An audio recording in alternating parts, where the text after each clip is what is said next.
Ebom avait toujours été le roc de sa famille. Après la mort tragique de sa première épouse, il s'était entièrement dévoué à l'éducation de sa fille, Amani. Cette dernière grandit entourée de l'amour d'un père qui sacrifiait tout pour son bonheur et son instruction. Ebom travaillait sans relâche dans une ville grouillante de vie, occupant un poste prestigieux dans une entreprise de fabrication. Ses collègues le tenaient en haute estime, et ses voisins louaient son engagement envers sa fille. Des années plus tard, Ebom épousa en secondes noces une femme nommée Uka. Élégante et charmeuse, elle semblait être la compagne idéale. Ebom croyait qu'elle apporterait de l'affection à Amani et raviverait la chaleur de leur foyer. Peu après leur union, Uka donna naissance à une fille, Izoma. Ebom était enchanté de voir sa famille s'agrandir, ignorant qu'un cœur jaloux et amer se dissimulait sous les manières douces d'Uka. Devant Ebom, Uka jouait à merveille la belle-mère bienveillante, comblant Amani de compliments et la traitant comme sa propre fille. Mais dès qu'il s'absentait, elle révélait sa véritable nature. Elle réprimandait Amani pour des futilités, lui imposait toutes les tâches ménagères et lui rappelait constamment qu'elle n'appartenait pas vraiment à la famille. Amani encaissait ces injustices avec une force muette, espérant qu'un jour son père ouvrirait les yeux sur son calvaire. Elle chérissait sa petite sœur Izoma et ne lui gardait aucune rancune, la voyant comme une innocente prise dans la malveillance de leur belle-mère. Le malheur frappa quand Ebom mourut subitement d'une brève maladie. La famille fut anéantie. Amani, alors âgée de 16 ans, vit son univers s'écrouler. La disparition d'Ebom ouvrit la voie à une existence encore plus cruelle pour elle. Privée de sa protection, elle subit de plein fouet la méchanceté d'Uka, qui lui fit porter seule le poids du foyer, nettoyer la maison de fond en comble, cuisiner, laver les vêtements d'Izoma et ranger sa chambre. Amani supportait tout sans se plaindre, tandis qu'Uka se délectait de l'humilier, la traitant d'ingrate et de fainéante malgré son labeur incessant. Pendant ce temps, Izoma grandissait dans l'indulgence, gâtée par sa mère et libre de ses moindres désirs. Avec le temps, elle adopta une arrogance et un dédain envers sa grande sœur, calquant l'attitude d'Uka. Un jour, en revenant d'une sortie, Izoma rencontra un homme nommé Femi. Séduit par sa beauté, il tenta de lui parler, mais elle le repoussa, indifférente à quelqu'un qui ne semblait rien avoir à offrir sur le plan matériel. Femi, tenace, commença à fréquenter leur maison dans l'espoir de la conquérir. À chaque visite, Izoma l'esquivait, feignant d'être absente ou l'ignorant ostensiblement. Son mépris s'accentua quand elle réalisa qu'il n'était pas aussi fortuné qu'elle l'exigeait. Un jour, Femi amena son ami Kola. À l'opposé de Femi, Kola incarnait la richesse et l'élégance, costume impeccable, voiture rutilante, assurance débordante. En l'apercevant depuis la fenêtre, Izoma changea radicalement de comportement. Pour la première fois, elle sortit accueillir les deux hommes, mais son attention se fixa sur Kola. Charmeuse et enjôleuse, elle l'accapara dans une conversation, reléguant Femi au second plan. Ce dernier observa la scène en silence, blessé mais retenu, espérant qu'Izoma finirait par voir au-delà des apparences et apprécier sa sincérité. Ses espoirs furent vains, elle ne jurait que par le luxe.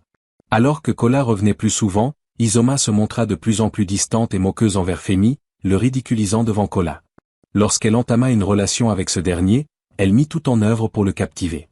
Un jour, alors que Kola accompagnait Femi chez elle, Amani fut, comme toujours, chargée de servir des rafraîchissements. En entrant avec un plateau, sa grâce naturelle attira immédiatement les regards des deux hommes. Amani était d'une beauté éclatante, sa simplicité contrastant avec l'allure apprêtée d'Izoma. Kola fut subjugué. En lui tendant une boisson, il demanda à Izoma, « Qui est-ce? Ta sœur? Peut-elle rester avec nous ?»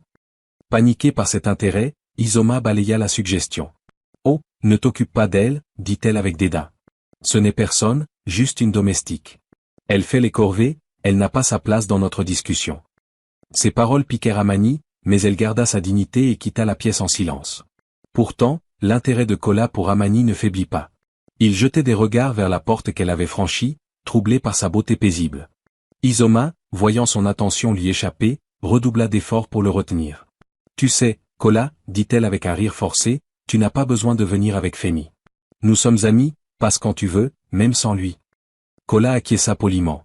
Lors de sa visite suivante, Izoma se para de ses plus beaux atours pour l'éblouir, mais Kola cherchait surtout à revoir Amani, posant des questions sur elle à répétition. « Pourquoi tu parles encore d'elle ?» s'énerva Izoma. « Je t'ai dit qu'elle ne compte pas, fiche-lui la paix. » Agacée par l'insistance de Kola, elle se précipita chez sa mère. « Maman, se plaignit-elle, Kola m'aime, mais dès qu'il vient, Amani attire son regard. Elle veut me le voler. » Furieuse, Uka convoqua Amani. « Écoute-moi bien, lança-t-elle d'un ton cinglant. Quand Kola est là, tu restes en cuisine. Ne te montre pas, qu'il ne te voit pas. Cet homme est pour ta sœur, compris ? Amani hocha la tête en silence, préférant éviter les conflits. Avec Amani mise à l'écart, Izoma et Kola entamèrent une liaison. Ravi d'être avec un homme si distingué et apparemment riche, Izoma paradait dans la maison. Mais son attitude envers Femi devint glaciale et méprisante. Quand il passait, elle faisait comme s'il n'existait pas, le snobant ouvertement. Mama, géniait-elle un jour, ce Femi, l'ami de Kola, me colle au basque. Il est pauvre, à quoi me servirait-il? Il ne vaut rien. Uka, partageant sa vision matérialiste, approuva. Ma fille, un homme comme lui ne peut rien t'apporter. Oublie-le. Un jour, déterminé à clarifier la situation, Femi décida de confronter Izoma. Il se rendit chez elle pour exprimer ses intentions, mais Uka l'intercepta avant qu'il ne puisse la voir. « Qu'est-ce que tu veux » demanda-t-elle sèchement. Sans se laisser intimider, Femi répondit avec respect, « Mama, j'aime beaucoup Izoma. Je veux l'épouser. » Uka éclata d'un rire moqueur qui résonna dans la maison. « Toi, épouser Izoma » dit-elle, la voix pleine de dérision. « Tu ne peux pas prendre soin de ma fille. Une fille comme elle mérite le luxe, la richesse et le confort. Qu'as-tu à lui offrir? Rien. » Le cœur de Femi se serra, mais avant qu'il ne puisse répondre, Uka leva la main pour l'arrêter. « Mais attends, pas de problème, » dit-elle avec un sourire sournois. « Si tu es si déterminé à te marier dans cette famille, je vais te montrer celle que tu peux épouser. » Elle se tourna vers la maison et appela, « Amani, viens ici. » Amani apparut timidement, ses yeux scrutant la pièce avec nervosité. Elle ne savait pas ce qui se passait, mais avait appris à ne pas contester les ordres d'Uka. Pointant Amani du doigt, Uka s'adressa à Femi avec un geste dédaigneux, « Celle-ci. Si tu veux te marier dans cette maison, c'est avec Amani. Elle est faite pour toi, pas Izoma. Tu n'as pas l'argent pour prendre soin d'Izoma. Regarde-la, dit-elle en désignant la chambre d'Izoma, où elle était probablement en train de se pomponner devant son miroir. Elle n'est pas de ton niveau. Ne viens plus ici pour Izoma. Si tu veux venir pour quelqu'un, viens pour Amani. » Le visage d'Amani s'empourpra d'humiliation tandis qu'Uka poursuivait, « Amani n'est pas cher, quelqu'un comme toi peut s'en occuper. Vous vous méritez l'un l'autre. Alors, à partir de maintenant, quand tu viens ici, c'est pour Amani, pas pour Izoma. Compris? Et si tu ne veux pas d'Amani, ne remets plus les pieds dans cette maison. Jamais je ne te laisserai épouser Izoma. » Femi resta silencieux, abasourdi. Il jeta un regard à Amani, dont les yeux baissés trahissaient son malaise. Pendant un instant, il ressentit une pointe de culpabilité pour être impliqué dans cette scène humiliante, mais quelque chose dans la résilience silencieuse d'Amani le toucha. « Je comprends, Mama, dit-il enfin, la voix calme et ferme. Merci pour votre honnêteté. » Satisfaite, Uka hocha la tête et s'éloigna, laissant Amani et Femi seuls dans un silence gênant. Amani leva brièvement les yeux et esquissa un faible sourire avant de retourner à la cuisine. Femi la regarda partir, l'esprit en ébullition. Pour la première fois, il réalisa à quel point Amani était maltraitée chez elle. Malgré la douleur du rejet d'Izoma, une graine d'admiration pour Amani germa dans son cœur. Femi quitta la maison ce jour-là avec une nouvelle détermination. Il ne pouvait se débarrasser du sentiment qu'Amani était prisonnière dans cette maison, vivant une vie de servitude sans personne pour la soutenir ou prendre soin d'elle. Il pensa qu'elle méritait mieux et décida qu'il serait bon pour elle d'avoir au moins un ami qui se souciait sincèrement de son bien-être. Le lendemain, il retourna chez Uka et demanda à lui parler. Elle l'accueillit avec son expression sévère habituelle, s'attendant à ce qu'il plaide pour une nouvelle chance avec Izoma. Mais Femi la surprit. « Mama Uka, dit-il respectueusement, je vous ai écouté et j'ai pris ma décision. À partir d'aujourd'hui, je ne viendrai plus jamais ici pour Izoma. Vous aviez raison, Izoma et moi ne sommes pas faits l'un pour l'autre. Je viendrai pour Amani à la place. Merci de m'avoir guidé. » Uka, visiblement satisfaite, hocha la tête avec approbation. « Bien, c'est la bonne décision. Je suis contente que tu comprennes ta place. Amani est faite pour toi. » Izoma, qui avait entendu la conversation, ressentit un soulagement. Elle sourit avec suffisance, sachant qu'elle pouvait désormais se concentrer entièrement sur Kola sans l'interférence de Femi. Plus tard ce jour-là, Femi s'approcha d'Amani avec un sourire doux. « Amani, commença-t-il, je me demandais, voudrais-tu être mon ami ?» Amani hésita, le regardant avec incertitude. Elle avait été si isolée dans cette maison, sans personne à qui se confier ou avec qui passer du temps, que l'idée d'avoir un ami lui semblait étrangère.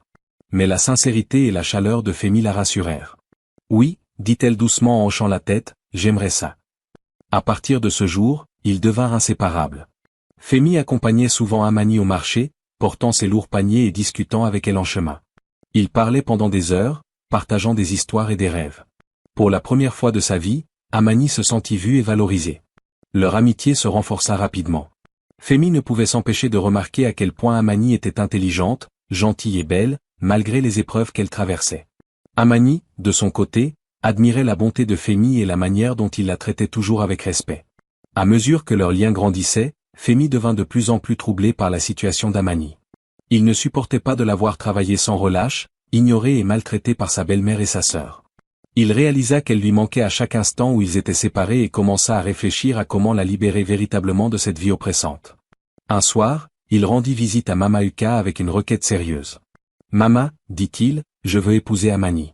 Je l'aime et je veux lui offrir une meilleure vie. S'il vous plaît, donnez-moi sa main. » Uka fut surprise, mais ne s'y opposa pas. Dans son esprit, marier Amani à quelqu'un comme Fémi était une solution pratique. Elle accepta sans grande cérémonie, « Elle est à toi si tu la veux, mais n'attends rien de moi, je n'ai rien à te donner. » Le mariage fut une petite célébration, avec seulement quelques amis et membres de la famille présents. Malgré sa simplicité, ce fut un moment de joie. Amani n'arrivait pas à croire que c'était réel, elle était enfin libre. Après la cérémonie, Fémi emmena Amani dans sa modeste maison, où ils commencèrent leur nouvelle vie ensemble. Pour la première fois, Amani découvrit ce que signifiait être aimée et entourée d'attention.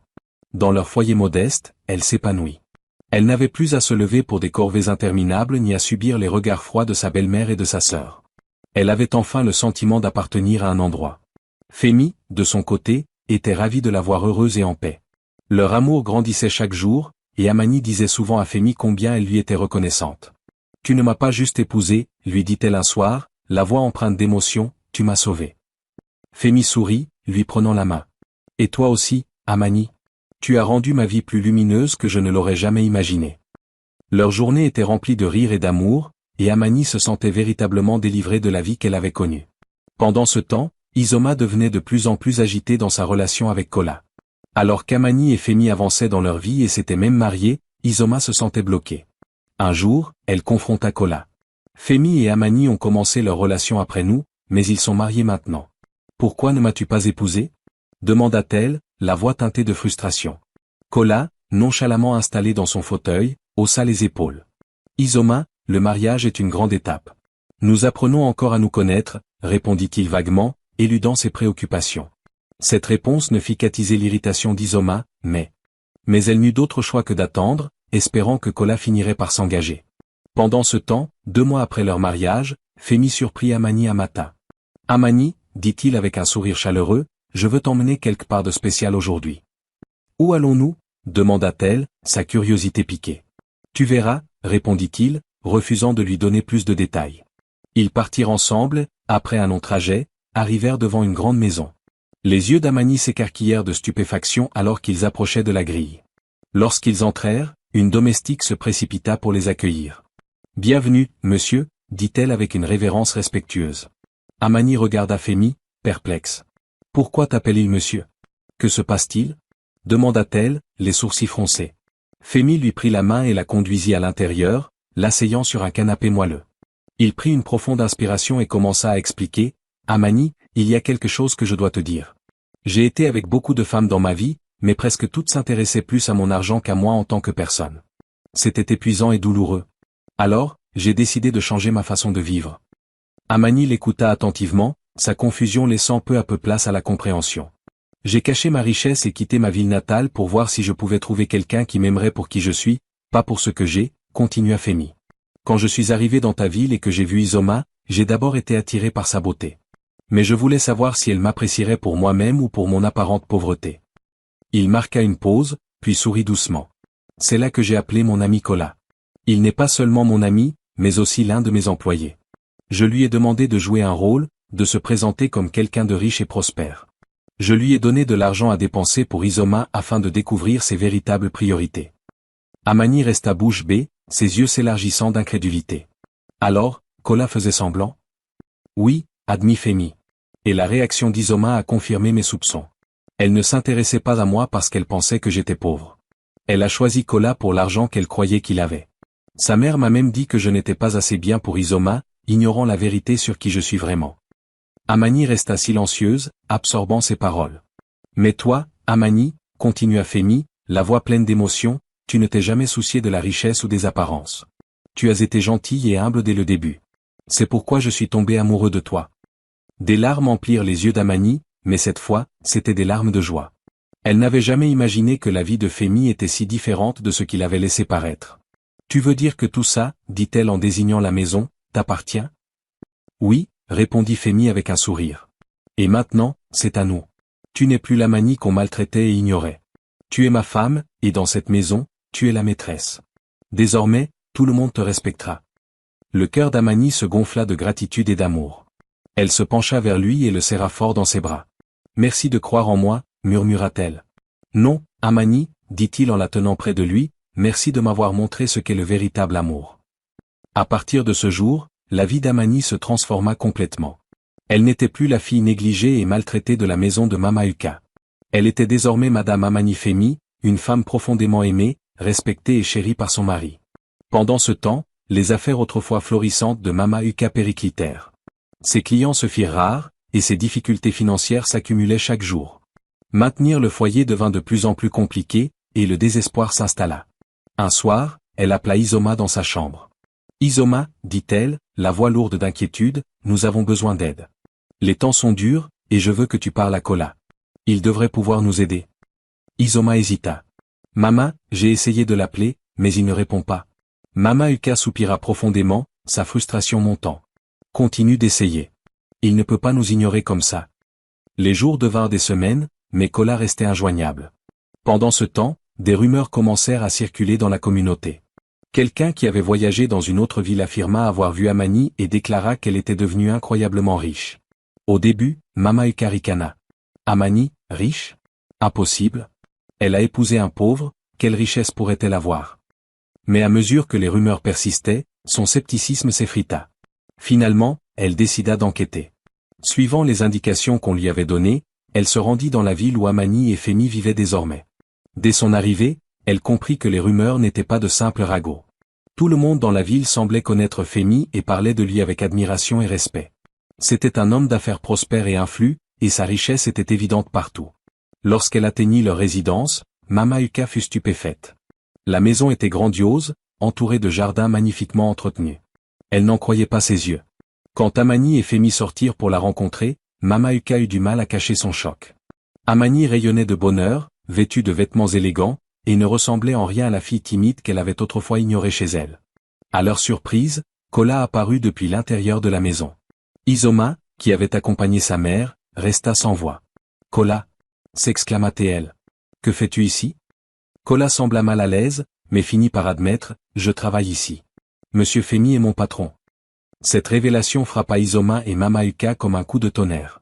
L'homme qu'elles avaient rejeté comme pauvre et indigne était en réalité le riche bienfaiteur. Fémi, sentant leur confusion, s'avança. « Laissez-moi vous expliquer, dit-il. Quand je suis arrivé dans votre ville, je cherchais quelqu'un qui m'aimerait pour qui je suis, pas pour mon argent. Je me suis déguisé en homme pauvre pour voir qui était sincère. Mais il était clair que toi, Izoma, et ta mère ne vous intéressiez qu'à la richesse. C'est pourquoi j'ai appelé Kola, mon ami et employé, pour jouer le rôle que vous désiriez. Tu l'as choisi parce que tu pensais qu'il était riche. » Izoma et Mama Uka étaient profondément honteuses. Leur arrogance et leur cupidité les avaient aveuglées face à la vérité. « Amani, commença Mama Uka, la voix tremblante, ma fille, je suis venue te voir. » Amani haussa un sourcil, mais resta silencieuse, attendant la suite. « J'ai fait des erreurs, admit Mama Uka, la voix lourde de regret. Je t'ai maltraité, et j'en suis profondément désolé. Les choses sont devenues si difficiles pour nous. Mon commerce s'effondre, et nous luttons pour survivre. Je sais que je ne le mérite pas, mais j'ai besoin de ton aide, s'il te plaît, Amani. » Amani resta silencieuse, son expression indéchiffrable. Enfin, elle parla, d'une voix calme et ferme, « Mama, tu m'as traité comme. » Le regard d'Amani ne vacilla pas. « Mama, ce n'est pas que je ne veux pas aider, mais je ne peux m'y résoudre. Tu m'as si maltraité, et j'ai appris que certaines personnes doivent rester dans le passé. Il ne s'agit pas de rancune, mais de protéger ma paix et mon cœur. » Sa voix devint plus assurée. « Je t'ai pardonné il y a longtemps, mais pardonner ne signifie pas que je dois te laisser revenir dans ma vie. Je ne veux plus rien avoir à faire avec vous. Comprends-le, s'il te plaît. » Les jambes de Mama Uka cédèrent, et elle s'effondra au sol, sanglotant. Izoma, trop choqué pour parler, resta figé. Amani jeta un regard à Fémi, qui se tenait à ses côtés en silence, sa main posée protectrice sur son épaule. Sans un mot de plus, elle se retourna et rentra dans la maison, laissant Mamahuka et Izoma face à la dure réalité de leurs actes. Alors que la porte se refermait derrière Amani, Mamahuka prit conscience du poids de ses erreurs. Elle avait perdu non seulement une chance d'obtenir de l'aide, mais aussi l'opportunité de réparer la relation brisée avec la fille qu'elle avait si profondément blessée. Le trajet de retour vers leur village fut long et silencieux, empreint du lourd silence du regret et de la honte.